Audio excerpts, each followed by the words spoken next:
Hi, I'm Simon Hartley. And I'm Helen Gilmartin. Welcome back to Pep Talks.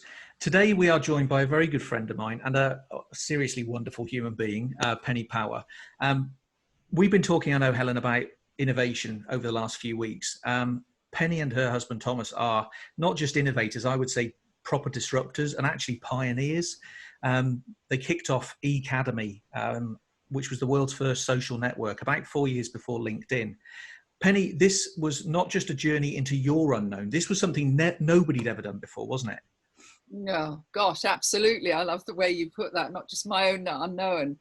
Yeah, I mean, it basically was, there was MySpace and Friends Reunited at the time, sort of around the UK, and MySpace obviously wider. And I said to my husband on February 1998, there's nothing for business people to connect as friends. Wouldn't it be lovely if we could do that?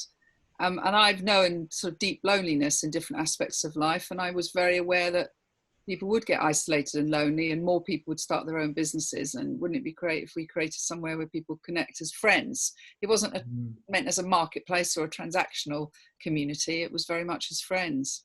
Yeah, and I know that you had some tech challenges along the way, but you also you were trying to engage a community online that hadn't been done before, and educate people, and there were so many dimensions to the challenge that you faced, weren't there? Yeah, and I suppose anybody that innovates has a great idea, and they sort of catalyze something in their mind they want to do. Education always comes with it, and you're looking for the lowest hanging fruit of the people who are most susceptible to this virus you're spreading around, this feeling, this sentiment of, and the culture of it. So it did take a lot of educating, and not just the culture, because you had to teach people how to behave pleasantly towards one another and manage very diverse individuals across diverse countries.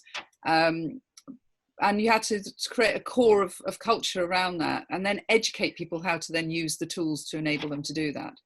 So It was very interesting. And what was interesting to watch was we were obviously very much into social networking, the real true form of networking. And then the challenges, which there were a number of them, but some of the challenges became when people started to become lazy about networking because they could use social media, and that became more about broadcast.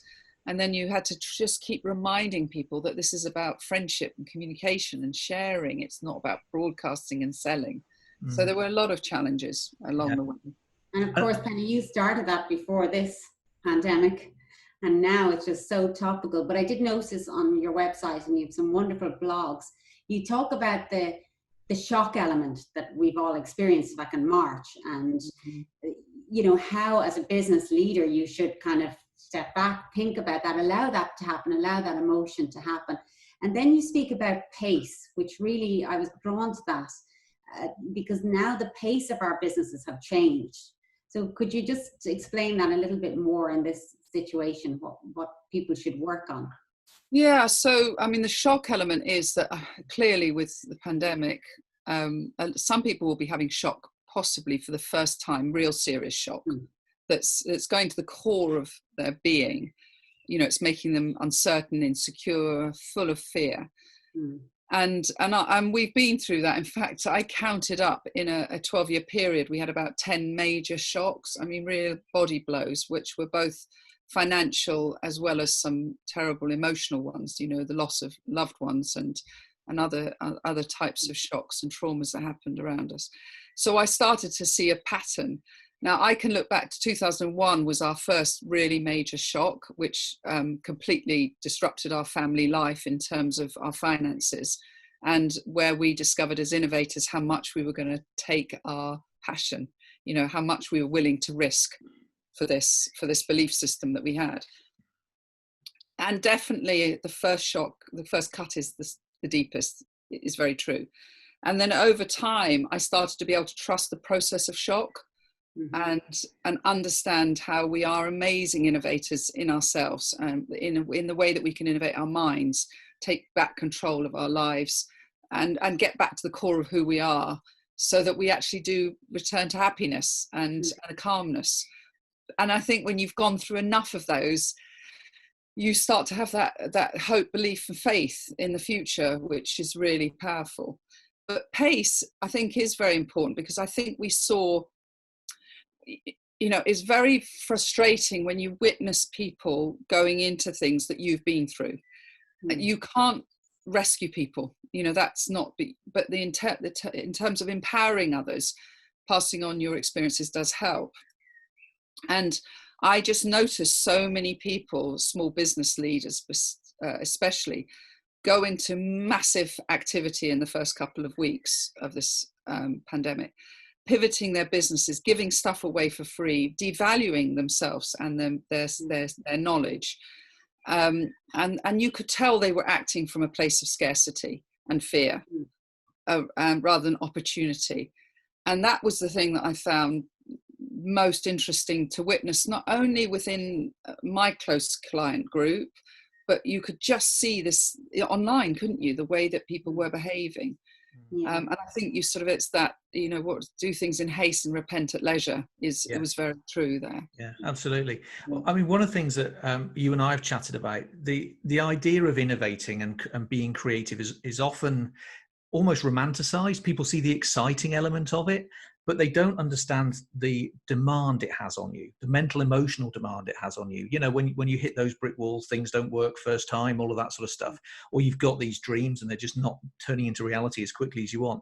I mean, what are your experiences of really pushing the boundaries, the sort of mental, emotional demands of really pushing the boundaries? Well, they are vast, Simon. I mean, you could categorize this into so many areas. So for me, I think, you know, one thing that came through very early on was people's belief systems are so different. And some people are people that seek future thinking, and some people want to stay in the past and will fight it, will resist it. And we were trying to change, and not necessarily, I mean, I didn't use the word disrupt at the time, but we were trying to change the way people behave towards one another in business. You know, I was using words like love and emotion and a culture of friendship in a world where that wasn't apparent in business. You know, I think individually people wanted it, but organizationally and in terms of people thinking this isn't the way I should behave in business. But, you know, I remember at 21 when I first had my first sales job in tech, when I got up to leave the client, I went hugging him and kiss him and say goodbye. And this was in 1985. You know, but I've always been that sort of, I couldn't be in any environment where I wasn't able to be myself. And I am tactile, I'm loving, I very quickly form emotional bonds towards people that I like. And so there was a lot of resistance from people that would join and then would try and change our culture into what they believed it should be. And what was very interesting is how you stick to your belief systems. And I remember Thomas saying to me, he'd come across a saying called, "There are no statues to the critics." Yeah. And it meant a lot to me, that, because the people that are really moving boundaries and really creating shifts have to have a very strong belief in what they're doing. And realize that, you know, all these critics, there are always going to be those people. And we were we were actually in the UK alone, the first people to ever experience what they now call trolling. There wasn't a name for it then. We had some really seriously difficult people, which we had to ban from our community because we tried so hard to adapt them, get them to understand what we were trying to achieve. Not say they were bad people, but that this wasn't the right place for them. And in the end, when they did have to leave, they became serious trolls, and were one of the massive things that we had to go through in life. Yeah. So I think people innovating, they have to really deeply know where the drivers are coming from that, and where that real sense of desire to change comes from. Yeah. The other phrase that you use that I absolutely love is kind of developing almost like a mental emotional fitness. How do people do that? How have you done it? What can you share? I didn't do it. That to be honest, I didn't realize the difference between being mentally strong and being mentally fit. So people always saying to me, "You're so strong, you're so strong." I mean, my mum said to me when I was about 17, I'm the last of four. She said, "I never have," she's Scottish, "I never have to worry about you, Penny. You're so strong."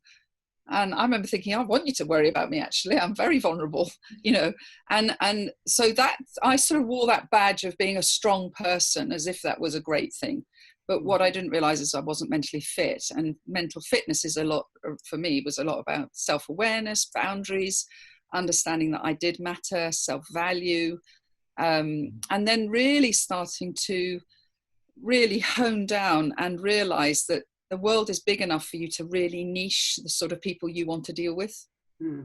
And it's something I've done more and more and more. And since I wrote my latest book, which was the real revelation, because in 2018 I had to take a step back and do some work on myself and work with a psychologist and get to know you as well, Simon, which has been fantastic.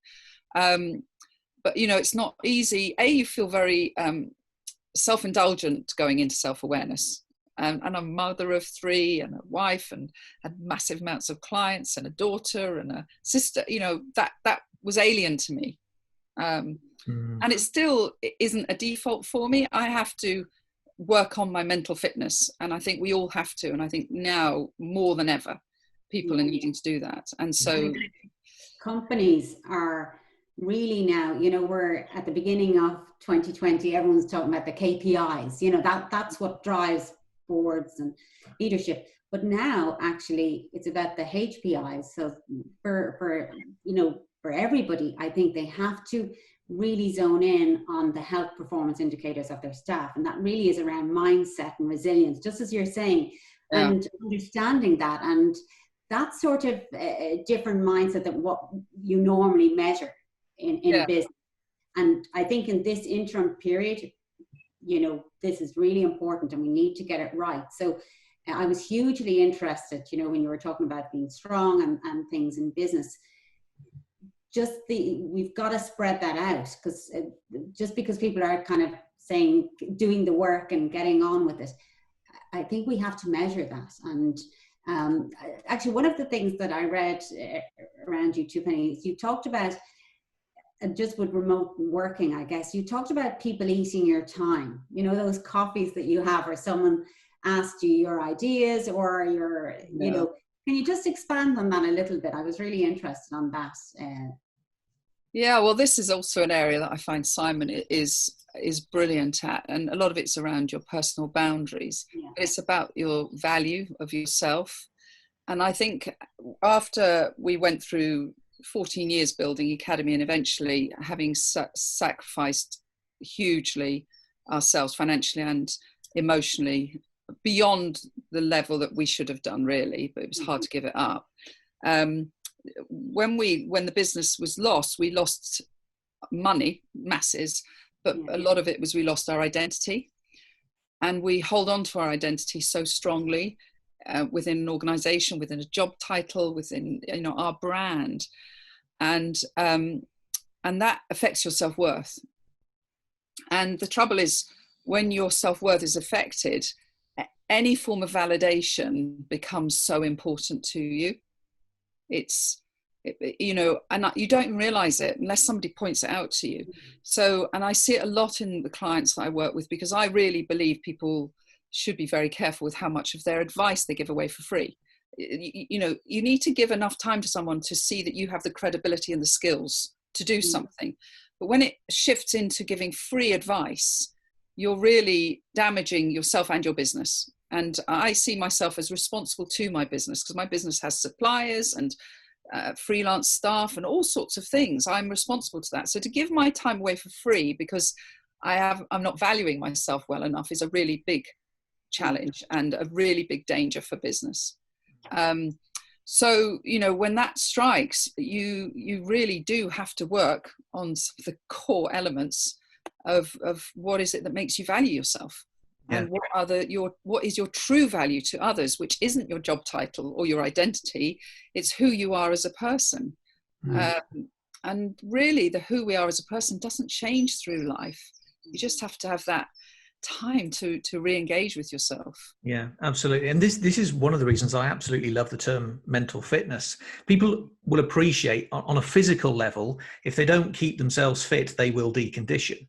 And I think the idea of mental fitness and the phrase mental fitness helps people understand that if you don't keep in touch with this on a regular basis, you will also decondition. Yeah. It's like Zig Ziglar's understanding that you can't have a bath once and stay clean forever. It's the same with constant.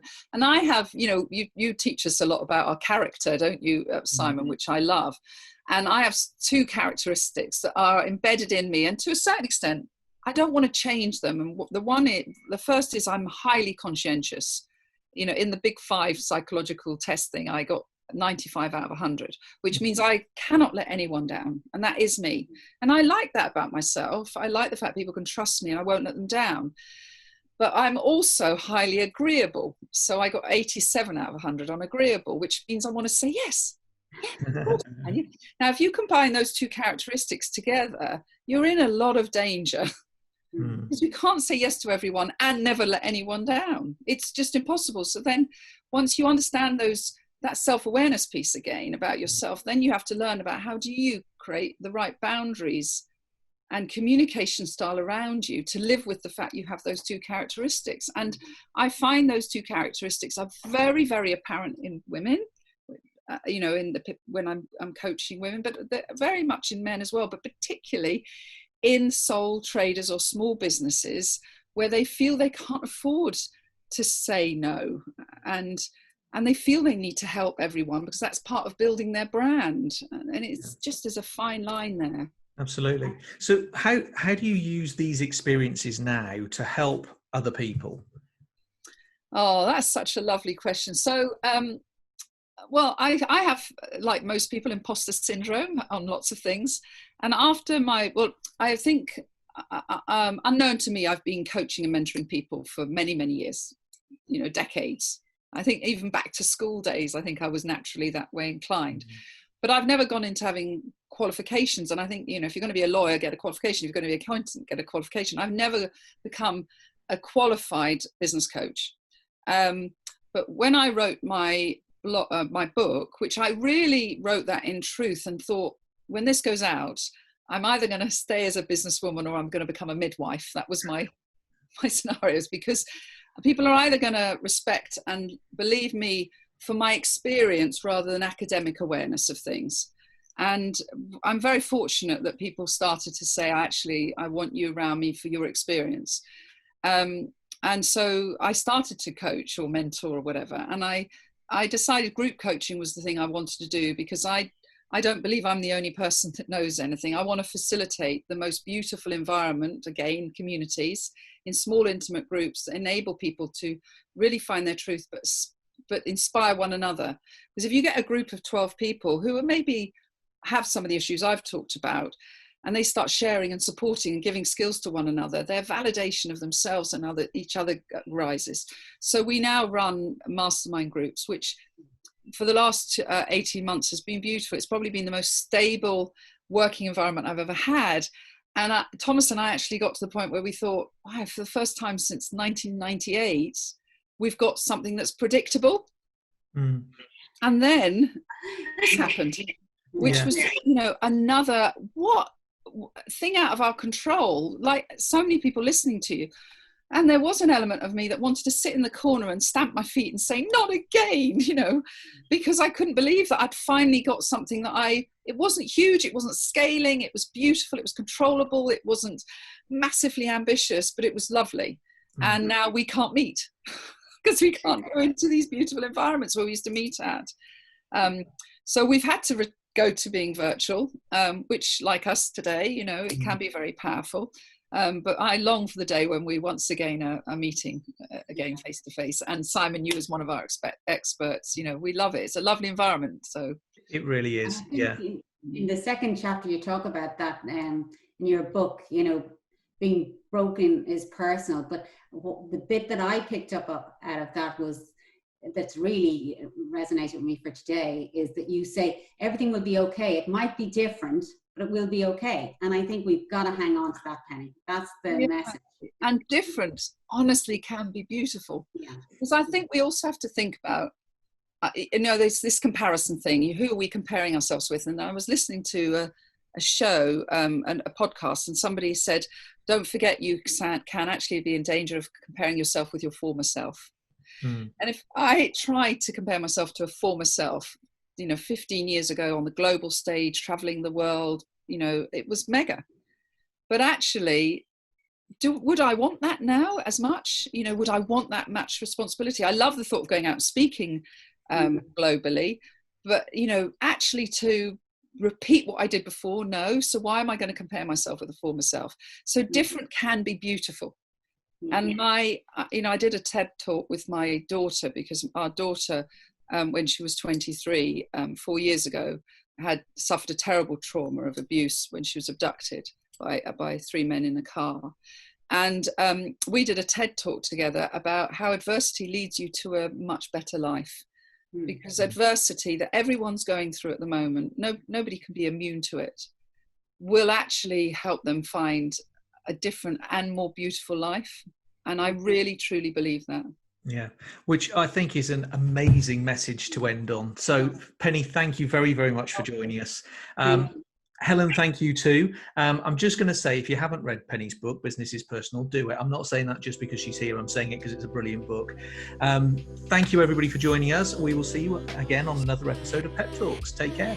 Thank you.